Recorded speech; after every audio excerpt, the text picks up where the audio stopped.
Assalamualaikum warahmatullahi wabarakatuh. Bismillahirrahmanirrahim. Alhamdulillahirabbil alamin wa bihi nasta'in wa ala umurid dunya waddin. Wassalatu wassalamu ala asyrafil anbiya'i wal mursalin sayyidina wa maulana Muhammadin wa ala alihi wa sahbihi ajma'in. Subhanaka la ilma lana illa ma 'allamtana innaka antal alimul hakim wa tub 'alaina innaka antat tawwabur rahim. Amma ba'd. Jamaah pengajian Kamis sore yang kami hormati, untuk kesempatan sore ini kita akan melanjutkan pengajian fikih. Pada sore ini kita akan membahas tema tentang zakat. Zakat secara bahasa itu artinya membersihkan atau mensucikan. Jadi zakat secara bahasa di situ ada lima pengertian secara bahasa ya. Pertama, zakat adalah untuk membersihkan. Nomor 2, menambah keberkahan. Nomor 3, menambah kebaikan. Keempat, akan malah berlimpah. Kelima, akan bisa dipetik besok di yaumil kiamah. Itu lughatan, artinya zakat secara bahasa. Kenapa kok zakat secara bahasa di sini dikatakan mensucikan atau membersihkan? Karena li'annallaha yutahhirul muzakki biha minadz-dzunub. Karena Allah mensucikan seorang yang zakat atau muzakki, orang yang zakat, orang tersebut disucikan Allah dari beberapa dosa dan dari kehinaan kikir. Itu kenapa zakat itu secara bahasa dikatakan tathhir atau untuk mensucikan. Kalau secara syariat, zakat adalah ikhraju malin makhsusin ala wajhin makhsusin, yaitu mengeluarkan harta khusus dengan jalan yang khusus, dengan niat yang khusus, ditasarufkan atau diberikan kepada orang-orang yang khusus, yakni orang 8 kelompok yang memang berhak menerima zakat. Sebelum kita lebih lanjut, di sini kenapa kok ada kewajiban zakat? Zakat ini tujuannya adalah untuk membersihkan. Terus pertanyaannya, apakah harta yang kita miliki atau tanaman yang kita tanam atau dagangan yang ada pada kita, misalkan harta dagangan, kenapa kok harus dibersihkan? Apakah enggak bersih? Kita sering begitu, ya memang secara hukum mungkin bersih, tetapi ketika kita melihat secara hakikat, secara detail, itu pasti ada kotoran-kotoran, yang mana kotoran tersebut perlu dibersihkan. Saya contohkan misalkan zakat dagangan, misalkan zakat perniagaan. Di situ orang yang mempunyai, saya contohkan misalkan orang mempunyai toko. Seseorang yang mempunyai toko pasti di situ akan menjual macam-macam.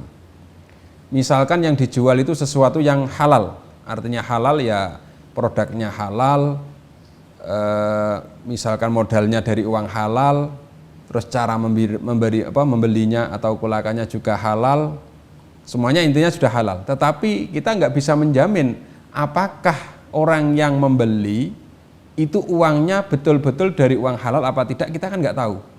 Karena bisa jadi ketika kita punya toko, orang yang datang atau konsumen atau pembeli itu bisa jadi uang yang digunakan itu adalah uang hasil mencuri, bisa jadi.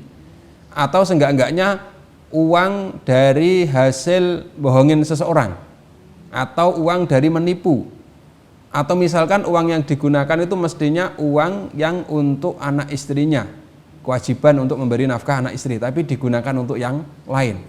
Artinya uang yang digunakan untuk membeli dari konsumen tadi itu belum pasti uangnya adalah uang yang halal kalau kita detail.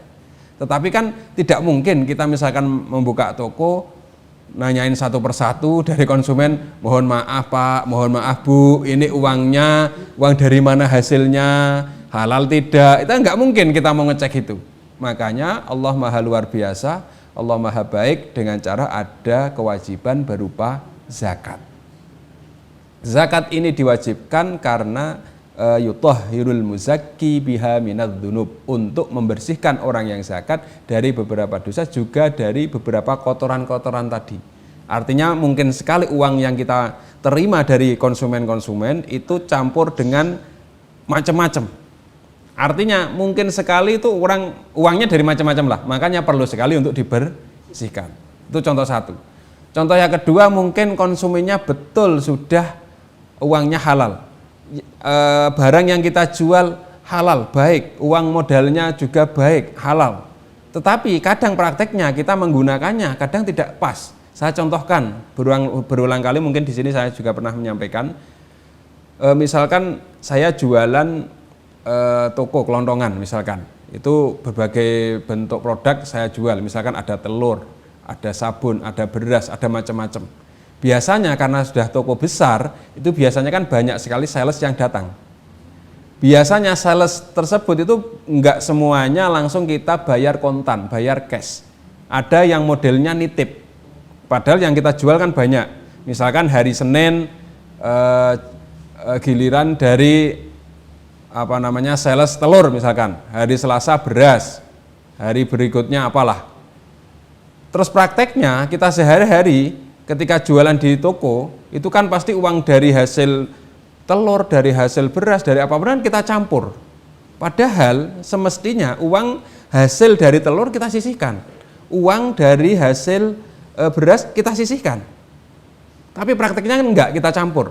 Akhirnya ketika hari Senin misalkan datang sales apalah, sales sabun, tetapi yang kita gunakan membayar sales sabun itu uang dari hasil telur, uang dari hasil beras, uang dari hasil macam-macam. Artinya kita memakai uang hasil penjualan lain untuk membayar sales sabun. Itu kan aslinya kan nggak boleh. Nggak boleh, kenapa? Mestinya hasil sabun ya disendirikan. Tapi kan itu nggak mungkin, sulit. Artinya kan kadang orang salesnya sendiri maklum, pokoknya udah ada uang, besok giliran telur ya kita memakai uang yang lain gantian lah. Intinya uang yang ada kita gunakan untuk bayar sales yang datang, itu sales apa. Hasilnya apapun terserah. Artinya hasil penjualan apapun yang penting ada uang digunakan untuk membayar sales yang datang. Padahal uang yang digunakan untuk bayar sales yang datang itu dari hasil macam-macam. Kalau kita telusuri, teliti, mestinya kan begini. Uang hasil telur kita sisihkan. Nanti kalau sales telur datang, ya inilah hasilnya uang dari jual telur. Misalkan uang dari hasil beras kita sisihkan. Kalau sales beras datang, ini loh uang dari, mestinya kan begitu, tetapi kan prakteknya tidak. Toko untuk menyisihkan sulit, apalagi belum kembalian nanti, kan sulit lah. Makanya rawan sekali seperti itu, campuran macam-macam, maka perlu dibersihkan. Nah, dibersihkan itu istilahnya dengan zakat. Itu kalau dagangan. Terus sekarang kalau masalah tanaman, ada zakat kan, nanti ada zakat tanaman, ada zakat ternak, ada zakat pertanian, ada zakat apa macam-macam lah. Itu besok kita kupas. Yang pertama zakat, misalkan saya contohkan zakat tanaman. Kenapa kok ada kewajiban zakat tanaman? Salah satu diantaranya karena kita itu aslinya tidak ikut andil total dalam hal bertanam. Coba kita pikir, kita menanam benih atau meletakkan benih kita yang tidak buat, kita sudah disiapin oleh Allah benih itu. Kan nggak ada manusia yang menciptakan benih, kan nggak ada. Artinya tahu-tahu pokoknya sudah ada benih. Kita hanya meletakkan benih di tanah atau di sawah atau di ladang atau di mana. Terus untuk menumbuhkan tanaman tersebut, itu kan bukan faktor kita. Kita kan hanya meletakkan benih atau menanam dahan atau apa di tanah tersebut. Tanah juga bukan milik kita, artinya bukan kita yang membuat, Allah yang membuat. Terus kemudian tanaman tersebut yang mengembangbiakkan, artinya mulai dari kita nanam, itu kan kita nanam terus kita tinggal pulang kan, nggak mungkin kita nungguin terus sampai beberapa hari, beberapa bulan, kan nggak mungkin. Artinya tanaman itu yang menumbuhkan, yang semuanya adalah biqudratillah, atas kekuasaan Allah. Cuma atas nama manusia itu ngaku-ngaku ini tanamanku, ini pohonku, ini padiku, ini apalah macam-macam. Nah, Karena manusia hakikatnya nggak ikut andil, ya memang betul-betul nggak ikut andil total dalam hal penumbuhan tanaman, maka perlu sekali untuk dibersihkan atau juga untuk berbagi. Itulah kenapa ada kewajiban zakat. Dan zakat ini diwajibkan mulai tahun kedua dari hijrahnya Rasulullah, yaitu di bulan Sya'ban. Bulan Sya'ban kayak bulan ini. Jadi zakat itu diwajibkan di bulan Sya'ban tahun kedua dari hijrahnya Rasulullah. Tahun hijrahnya Rasulullah kan di Mekah kan 13 tahun. Terus kemudian hijrah ke Madinah. Ke Madinah kan selama 10 tahun. Tetapi pada tahun kedua lah itu mulai diwajibkan zakat. Terus atas nama kewajiban zakat, kalau dalam Al-Quran itu banyak sekali ayat-ayat yang menerangkan tentang zakat. Salah satunya Al-Quran surat Al-Baqarah ayat 110. A'udzubillahi minasyaitonirrajim. Bismillahirrahmanirrahim. Wa aqimus sholata wa atuz zakah. Dirikanlah sholat dan tunaikanlah zakat. Itu kan juga perintah sholat, perintah zakat. Juga ada lagi di surat Taubah. Surat Taubah ayat 103. Di situ juga ada ayat khudz min amwalihim shadaqatan tutahhiruhum wa tuzakkihim.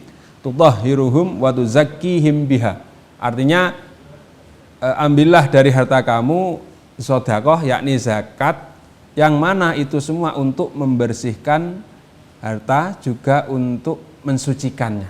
Artinya dengan kita zakat itu untuk mensucikan, untuk membersihkan. Terus zakat di situ ada yang mengatakan zakat adalah saudaranya sholat.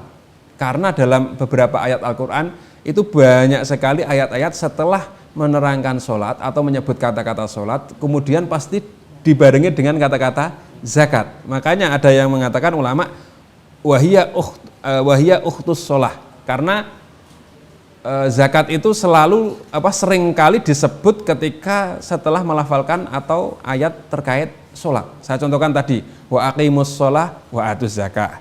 Terus lagi misalkan dalam ayat-ayat lain itu juga dijelaskan, intinya banyak sekali innalladzina amanu wa amilus sholati wa atuz zakah.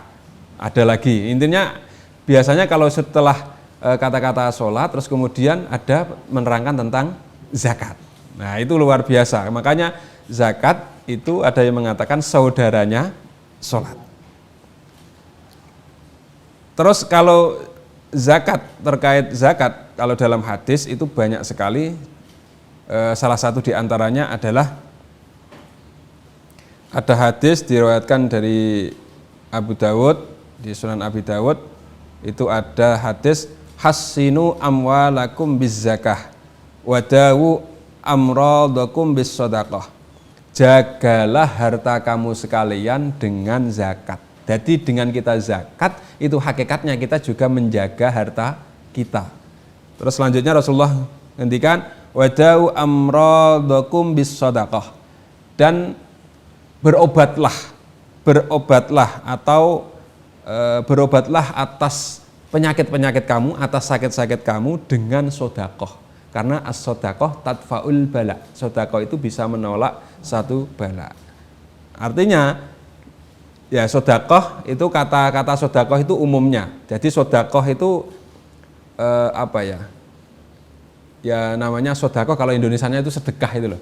Tapi sedekah dalam Al-Quran atau dalam kitab, dalam hadis, dalam fikih biasanya sedekah itu dibagi, ada sedekah wajib, ada sedekah sunnah. Kalau sedekah wajib itu artinya zakat. Kalau sedekah biasa itu namanya biasanya kalau kita menyebut infak. Nah, aslinya kata-katanya itu sedekah. Sedekah itu lebih makna umum. Tetapi kalau sedekah wajib maknanya itu zakat. Kalau sedekah tatawu atau sedekah sunnah ya banyak, kayak kita menyontohkan infak lah. Infak atau sedekah itu apa. Jadi kalau sedekah, jadi sedekah itu aslinya umum, bisa wajib, bisa sunnah. Cuma dalam bahasa Indonesia sudah ngetren, sudah populer disebut sedekah, itu istilahnya untuk yang sunnah. Memang sedekah itu kata-kata umum, bisa masukkan wajib, bisa memasukkan sunnah. Tetapi di Indonesia biasanya kalau sedekah itu istilahnya sudah sunnah. Tetapi kalau di Al-Quran bahasanya zakat itu ya kadang memakai lafal sodakoh. Kayak innamas sodaqatu lil fuqara. Sesungguhnya zakat itu diberikan atas fuqara miskin. Itu bahasanya lewat as-sodaqah. Makanya sodaqah itu umumnya.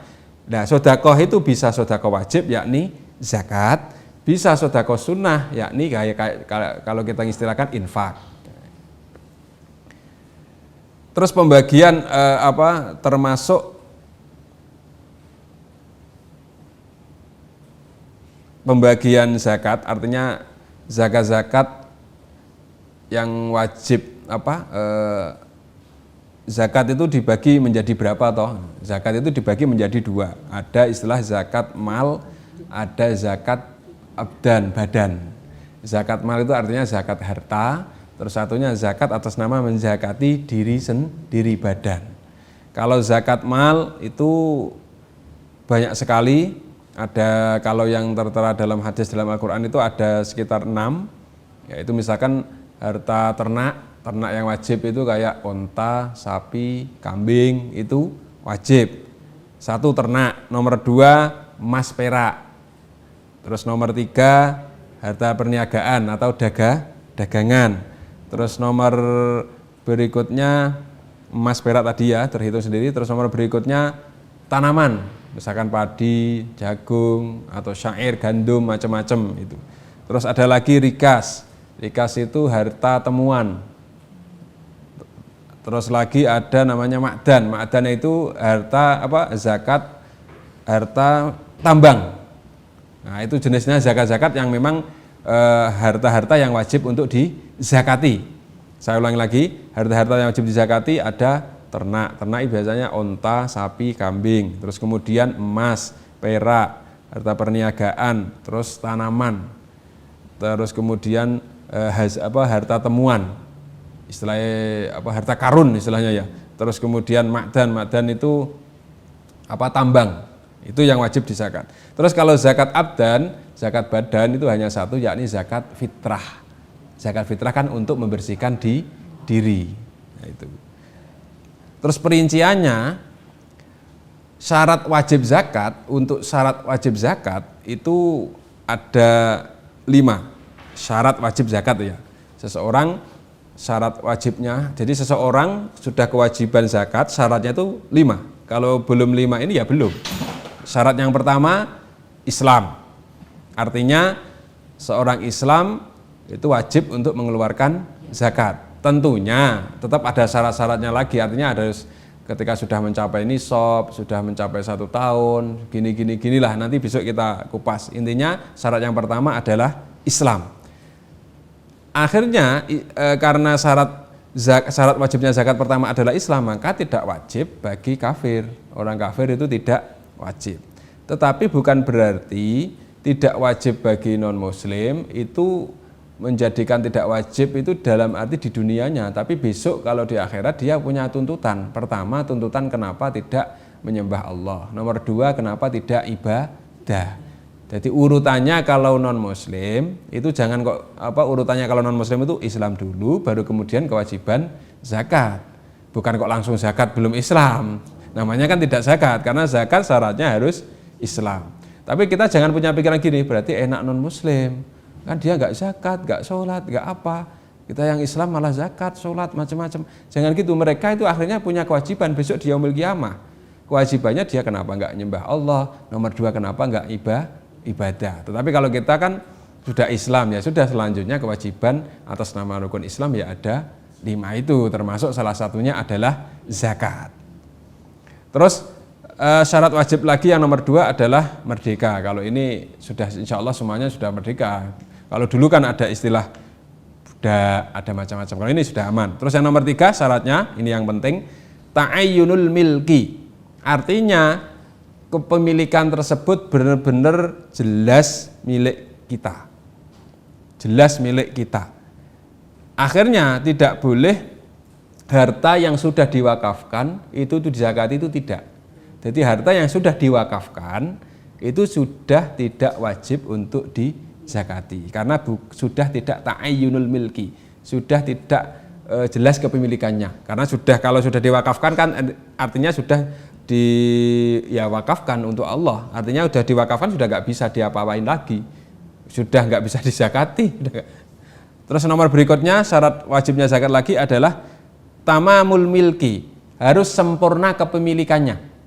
Artinya benar-benar milik yang benar-benar milkut tam, benar-benar milik kita, bukan milik orang lain. Masa saya menzakati milik orang lain kan nggak bisa, yang wajib zakat itu ya milik kita. Terus yang nomor berikutnya, nomor 5 atau yang nomor terakhir, taqayyunul wujud, artinya benar-benar yakin keberadaan barang tersebut. Artinya kita nggak boleh di sana itu loh milikku semua sapi, atau di sana sawahku banyak tanamannya, itu dizakati saja, itu milikku. Padahal itu belum tentu milik dia hanya ngucap saja. Makanya perlu ditayakkunul wujud, benar-benar wujudnya itu benar-benar yakin betul. Kalau intinya zakat itu yang paling dalam garis besarnya itu tayakkunul milki, artinya benar-benar itu milik kita, sempurna milik kita. Terus kemudian dengan syarat-syarat tertentu maka sudah kewajiban untuk zakat. Terus kenapa syarat wajib di sini tidak memasukkan balik, akil, orang gila dan lain-lain? Itu karena hakikatnya mereka juga kewajiban zakat. Jadi zakat itu tidak memandang usia, tidak memandang dia gila apa tidak memandang. Tidak menunggu balik apa tidak menunggu. Misalkan ada orang, mohon maaf, gila, tapi dia punya banyak harta. Misalkan ada anak orang gila kita nggak bisa membayangkan orang gila kok banyak harta. Bisa saja gilanya itu setelah banyak harta, atau memang orang gila tersebut anak orang kaya, punya harta, kan bisa jadi. Artinya kalau dia benar-benar punya harta yang banyak, yang sudah mencapai nisab dan sudah 1 tahun, maka meskipun dia gila, dia wajib mengeluarkan zakat. Mengeluarkan zakat siapa yang dia gila? Ya orang yang menanggung atau yang merawat atau mempunyai kewajiban untuk merawat dia siapa? Penanggung jawabnya siapa? Lah itulah nanti yang mengeluarkan zakat. Begitu juga anak kecil.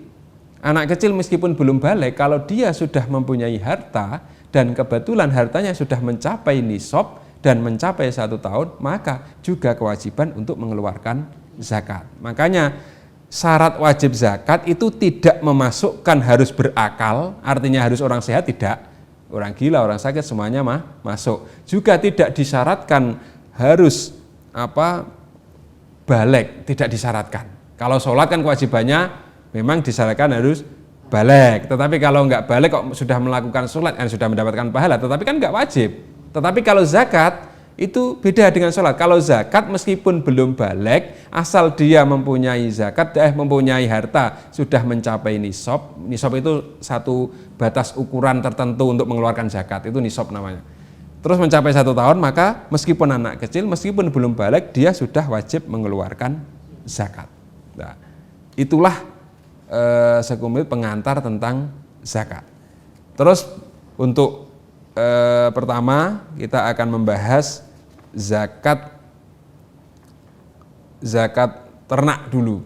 Kalau di sini tadi kan saya sebutkan zakat itu ada zakat ternak, terus ada zakat apa lagi? Ada zakat tanaman, yaitu ada 6 itu loh. Ada dagangan emas, perak, macam-macam. Terus ulama akhir-akhir ini banyak sekali, ya sekitar 15 tahun atau 10 tahun yang lalu lah mungkin kira-kira, itu ada nambahi selain ini, karena istihad para ulama, nambahin zakat profesi, juga nambahin misalkan nambahin zakat profesi, terus zakat tanaman yang selain makanan pokok. Kalau aslinya zakat tanaman itu kan zakat tanaman-tanaman makanan pokok, kayak beras, jagung. Kalau dulu di sana kurma, tamar, itu kan kewajiban untuk mengeluarkan zakat. Tetapi kalau di Indonesia, khususnya di dunia, banyak sekali orang yang menanam tidak tanaman pokok yang ditanam, tetapi hasilnya melebihi makanan pokok. Saya contohkan misalkan coklat itu, kakoa, atau cengkeh, atau melon, atau mungkin kangkung pun juga, atau sawi atau apalah, banyak sekali. Itu kan secara fikih memang awalnya tidak wajib zakat, tetapi banyak sekali ulama ya kurun sekitar 15 tahunan itu beliau beristihad bahwa tanaman-tanaman meskipun tidak makanan pokok tetap kewajiban zakat, karena dia maksud atau niatnya tadi kan ingin mencari untung.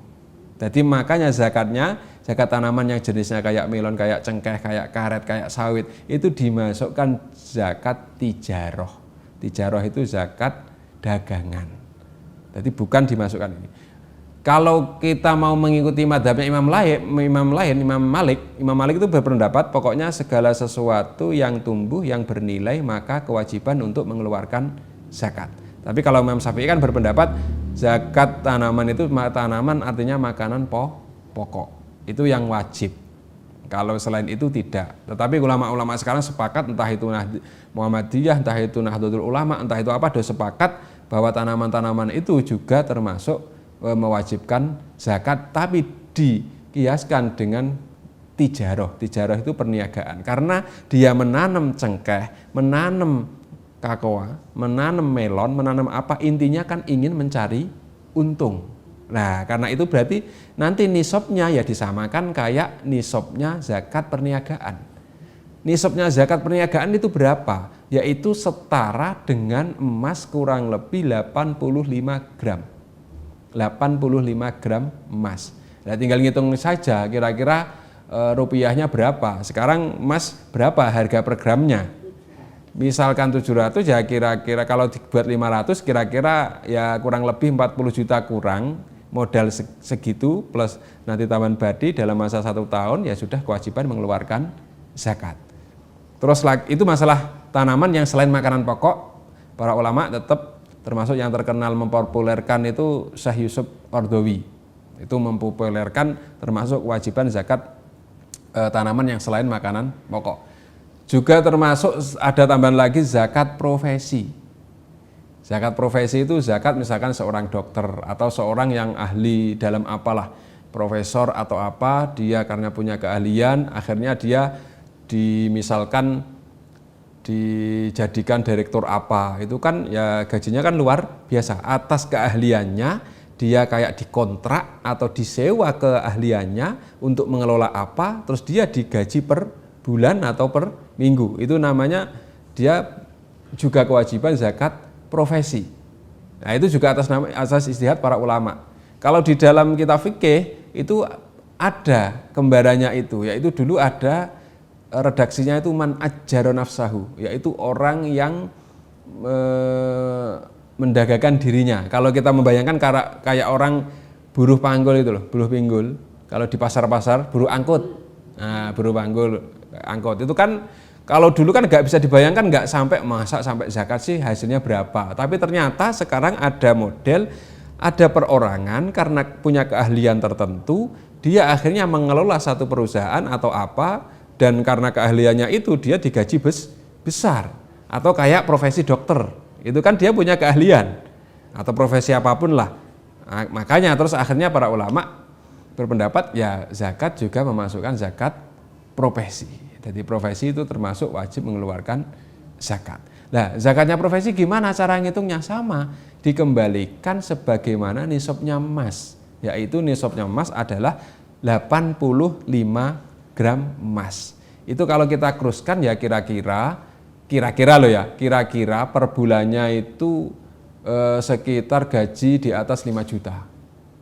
Kira-kira nanti sudah kewajiban zakat. Tapi kalau pengen aman, sama-sama jalan, ya sudah dipotong nanti kebutuhan pokok misalkan untuk makan, untuk kesehatan anak istri, untuk sandang, makan, papan, itulah dipotong itu. Kalau masih kok ternyata dalam 1 tahun mencapai nisab setara emas 85 gram, maka dia wajib mengeluarkan zakat. Nah, zakatnya 2,5%. Artinya memang ada tambahan. Kalau yang saya sampaikan tadi kan hanya 6, yaitu ternak, terus emas, perak, perniagaan, tanaman yang untuk makanan pokok tadi, terus harta temuan, terus makdan. Makdan itu tambang. Tetapi ada tambahan lagi dari para ulama, zakat profesi, terus sama zakat tanaman tetapi selain tanaman makanan pokok. Masalahnya kan kita kadang ya lucu, masa orang yang menanam padi padahal hasilnya kadang ya mohon maaf tidak lebih banyak dibanding dengan orang yang nanam cengkeh, atau orang yang nanam melon, atau orang yang nanam kakawa, coklat itu, atau sawit, atau karet apalah. Itu kan biasanya malah lebih banyak. Atau bawang merah misalkan, atau lombok, cabai. Itu kadang kan malah harganya luar biasa. Kadang yang nanam padi, mohon maaf, kadang yang nanam padi itu pas-pasan, kadang modalnya hutang, kadang mengembalikan pupuknya mahal, masih kewajiban zakat. Masa yang melon, yang misalkan itu loh, yang bumbu dapur itu, merica atau apa itu banyak sekali, masa malah nggak wajib zakat? Kan nurani kita kan kayak enggak lah. Akhirnya para ulama berpendapat ya pokoknya kalau memang dia menanam niatnya mencari untung, ya sudah, itu kita wajib mengeluarkan zakat. Bahkan sampai orang yang menanam sayuran pun, kalau memang itu sudah mencapai nisab, itu juga kewajiban mengeluarkan zakat. Karena dia nanamnya niatnya memang untuk mencari untung. Dulu kalau di era Rasulullah, hadrowat namanya. Hadrowat itu hijau-hijauan kayak kangkung, bayam, itu memang enggak kewajiban zakat. Jadi ada sahabat yang tanya, hadrowat ini wajib zakat apa enggak ya Rasulullah? Tidak. Tetapi sekarang itu kita nggak bisa membayangkan kalau tidak. Ternyata orang banyak sekali menanam hijau-hijauan, menanam kangkung, menanam bayam, menanam apalah, sawi atau apa. Itu berhektar-hektar, ternyata hasilnya luar biasa, melebihi orang yang menanam padi. Kalau nggak diwajibkan zakat kan nurani kita kan ya gimana, masa yang hasilnya gara-gara karena makanan pokok, satunya karena tidak makanan pokok, padahal hasilnya lebih banyak, masa nggak wajib zakat. Nah, akhirnya terus ada kewajiban zakat meskipun yang ditanam itu bukan makanan pokok. Sama kayak tadi, juga ada zakat tambahan, zakat profesi. Jadi kalau zakat profesi atau zakat tanaman yang selain tanam pokok tadi, nisabnya itu disamakan dengan itu senilai emas 85 gram. Ya tinggal kita ngekruskan kalau 500 per gramnya ya tinggal kali 85, berarti kira-kira berapa. Kalau misalkan nominalnya sekitar 40 juta ya sudah, berarti kalau 40 juta ada masa dalam 1 tahun itu ada, ya sudah, berarti kewajiban zakat. Itu kalau dagangan. Kalau tanaman misalkan misalkan nanam tomat atau nanam kangkung atau nanam bayam misalkan, ternyata hasilnya sekali panen atau beberapa panen dalam masa itu 1 tahun itu ternyata sudah melebihi nisabnya 85 gram emas. Misalkan nanam sayur sudah dapat 50 juta atau 100 juta, ya sudah, berarti kan kewajiban zakat. Nah, zakatnya itu disamakan dengan kayak zakat tijaroh, zakat perniagaan. Nah, mengeluarkannya itu 2,5%. Untuk ini mungkin saya akan memulai menerangkan tentang zakat abdan. Kalau zakat mal itu nanti perinciannya kan banyak. Untuk sore ini karena mungkin waktunya, kita akan menjelaskan tentang zakat fitrah atau zakat abdan. Zakat fitrah istilahnya, atau zakat abdan, zakat badan. Karena zakat fitrah itu zakat untuk membersihkan diri sendiri, makanya istilahnya itu zakat fitrah. Jadi zakat fitrah itu kenapa kok dikatakan zakat abdan, zakat fitrah kok dikatakan zakat badan, kok dikatakan zakat fitrah, itu karena zakatul fitri tuhratun lis-shaim minar rafas. Karena zakat fitrah itu untuk membersihkan orang yang puasa dari segala kotoran. Jadi dikatakan, kenapa zakat abdan itu dikatakan fitrah? Fitrah itu suci. Zakat untuk mensucikan diri sendiri. Makanya terus terkenalnya zakat fitrah. Zakat untuk menyucikan diri. Jadi untuk menyucikan diri setelah puasa selama 1 bulan, terus kemudian dicucikan, nah itu istilahnya mengeluarkan zakat. Zakat istilahnya zakat fitrah. Dan hukumnya zakat fitrah itu wajib, ijma. Artinya kesepakatan ulama tetap dihukumi wajib. Terus waktu mengeluarkan zakat fitrah itu ada beberapa waktu. Ini kita membahas satu persatu dulu ya terkait zakat fitrah. Yang pertama kita membahas waktunya. Waktu wajib. Artinya seseorang sudah wajib mengeluarkan zakat itu ketika seseorang menemui sebagian di bulan Ramadan, menemui di bulan Syawal. Misalkan saya contohkan bayi lahir di tanggal 30 Ramadan misalkan, atau 29 Ramadan, bayi yang lahir di situ, berarti kan dia menemui sedikit masa bulan Ramadan, juga menemui bulan Syawal, makanya dia sudah wajib zakat. Jadi syarat yang waktu wujub yang pertama adalah biidraki juz'in min Ramadan wa juz'in min Syawal. Artinya seseorang jika menemui masa Syawal, Ramadan, juga menemui masa Syawal, maka dia wajib zakat fitrah. Misalkan ada orang lahir, ada anak lahir, lahirnya itu sudah pas lebaran atau pas malamnya lebaran, ya sudah aslinya enggak wajib karena dia tidak menemui Ramadan. Tetapi biasanya orang tetap mengeluarkan zakat, ya enggak apa-apa, bagus, tapi aslinya sudah enggak wajib. Karena yang wajib itu seseorang yang menemui bulan Ramadan juga menemui bulan Syawal. Misalkan meninggal di bulan Ramadan, itu kan enggak menangi Syawal, tapi ada angka baiknya untuk antisipasi, ya udah dikeluarkan saja. Tapi aslinya tidak wajib. Syaratnya di sini wajibnya itu menemui sebagian bulan Ramadan, menemui bulan Syawal, itu yang wajib. Terus yang kedua waktu fadilah. Artinya dari segi waktu juga mengeluarkan zakat yang paling utama adalah hari lebarannya pas setelah munculnya fajar, artinya setelah subuh, tetapi sebelum sholat id, itu yang paling utama mengeluarkannya. Cuma kan kadang orang untuk melakukan ini sudah sibuk sendiri mempersiapkan macam-macam, makanya kadang terus di Ramadannya, kadang di malamnya. Tetapi yang fadilah, waktu yang paling utama mengeluarkan adalah ya pas di hari lebaran itu, setelah subuh, sebelum melakukan sholat id, itu paling utama mengeluarkan. Terus kalau waktu kalau boleh banyak, mulai awal Ramadan sudah boleh mengeluarkan zakat fitrah. Ini yang zakat fitrah, ya saya ulangi, ini yang zakat fitrah, bukan zakat mal. Zakat fitrah, khusus zakat fitrah yang kita bahas sekarang.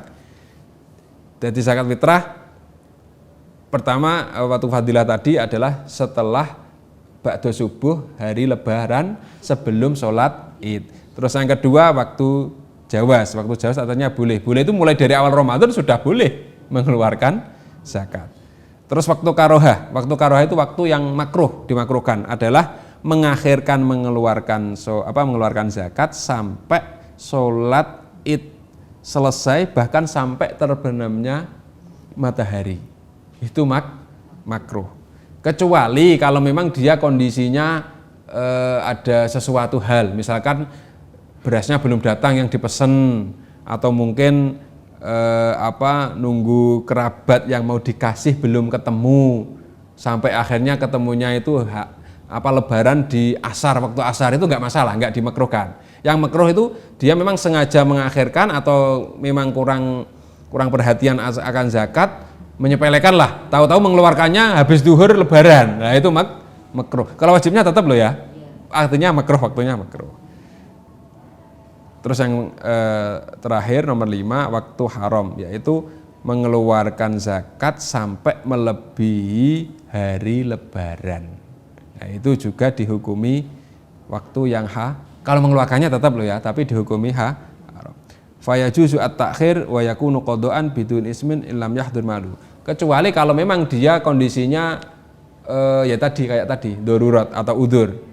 Karena kondisi berasnya nggak ada, atau karena apalah suatu hal, musibah atau apa, belum hartanya belum kepegang, atau mustahiknya belum ketemu atau gimana, lah itu nggak apa-apa, sampai lebaran selesai pun nggak masalah. Karena mohon maaf sudah maghrib, kita cukupi sekian. Mungkin ada pertanyaan dari ibu-ibu, monggo. Ini terkait zakat fitrah kali zakat tadi.